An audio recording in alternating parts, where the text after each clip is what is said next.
Hey man, what's up everybody? Black Reality TV.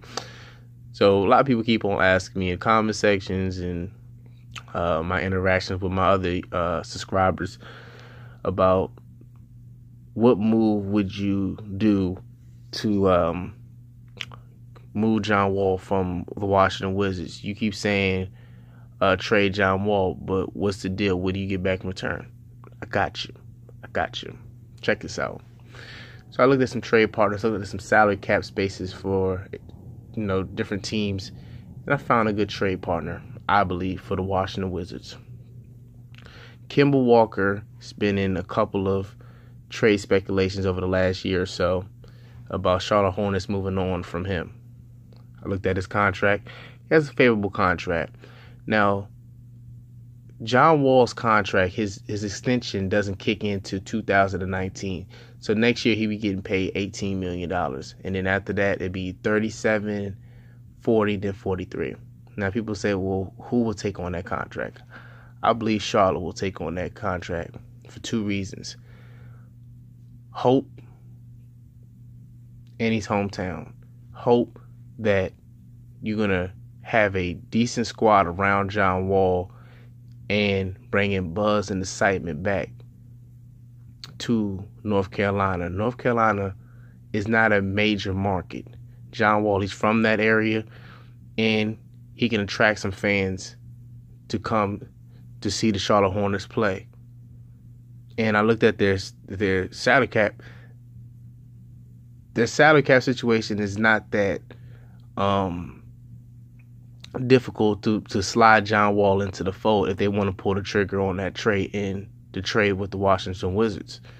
Nicholas Batum is the highest paid player. Kemba Walker has he's owed $12 million over the next 2 seasons. We'll take that off their hands.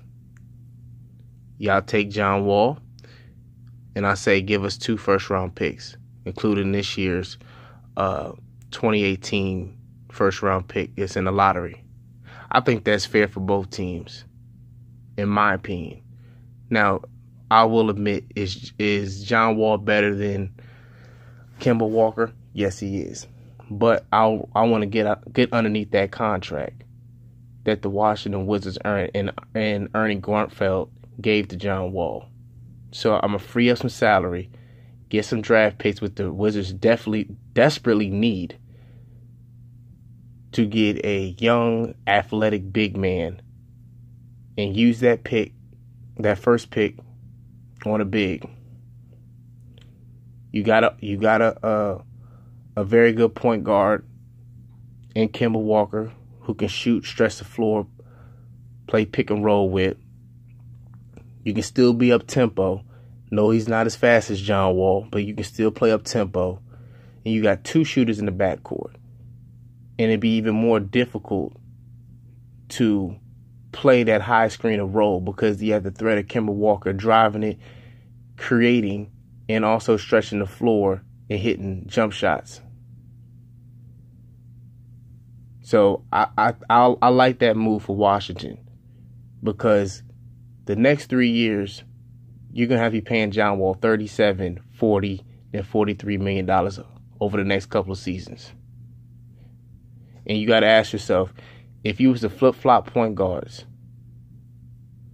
do you think the Wizards will still be at the same level or be slightly better without John Wall if you bring Kemba Walker in the fold?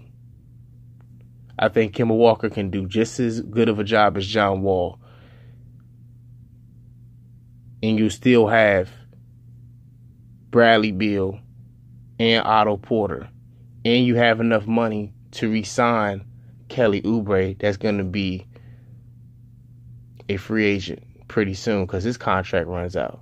So like I said, I think this trade can possibly work out well for both teams.